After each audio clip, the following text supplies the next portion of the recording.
On va parler du scandale des cités des prairies qui a entaché la profession.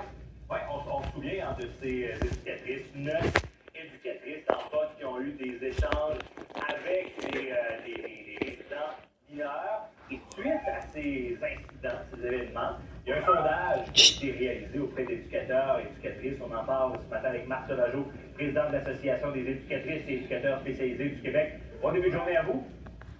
Bonjour et merci de l'invitation. De ce qu'on comprend dans ces données-là, c'est que c'est pas un cas isolé.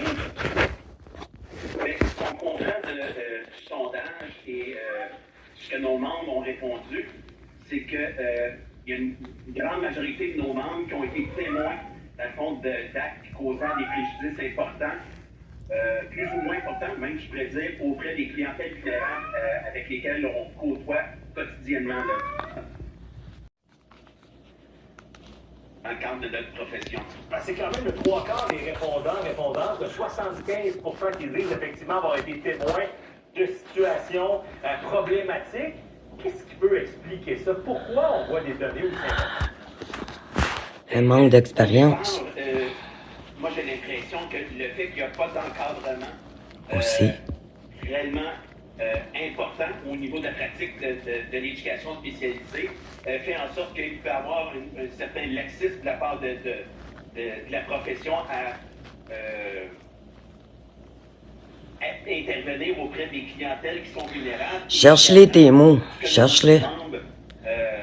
Mettre de l'avant aussi dans le sondage. C'est dans tous les départements qu'il n'y a pas d'expérience, là, qu'il n'y a plus d'expérience. À des personnes qui n'ont pas la diplomation en éducation spécialisée, donc des gens qui n'ont soit pas le DEC en éducation spécialisée, ou des gens qui vont avoir des formations connexes, ou tout simplement des gens qui vont avoir la moitié d'un DEC, la moitié d'une formation pour intervenir auprès des clientèles vulnérables du Québec. En même temps, on a besoin de ces employés-là, de ces personnes-là sur le terrain.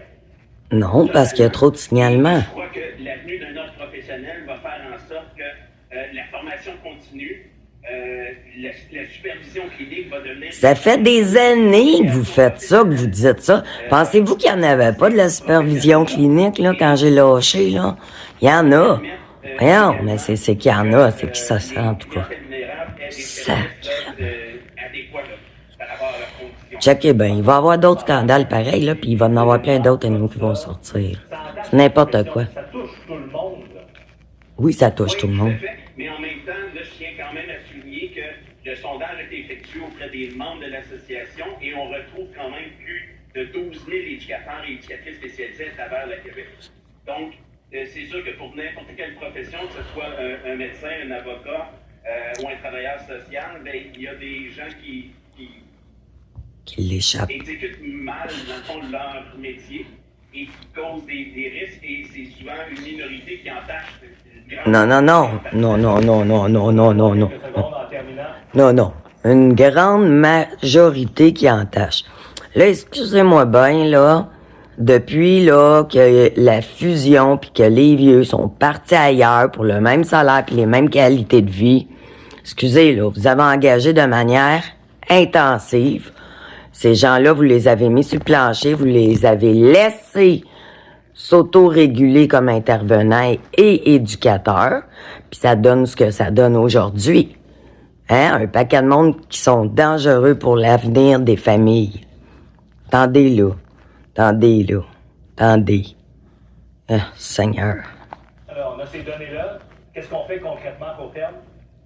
On ferme la DPJ puis on la repart. La venue d'une rencontre avec Mme Hélène Jean là, au niveau de l'Office des professions pour débuter, dans le fond, des travaux d'intégration au système professionnel et de s'assurer que le public va être protégé là, à l'avenir avec des actions et des interventions. Vous disiez ça en 82 à la commission, je sais plus trop quoi, là. Merci, bonne Attends, journée à vous aussi.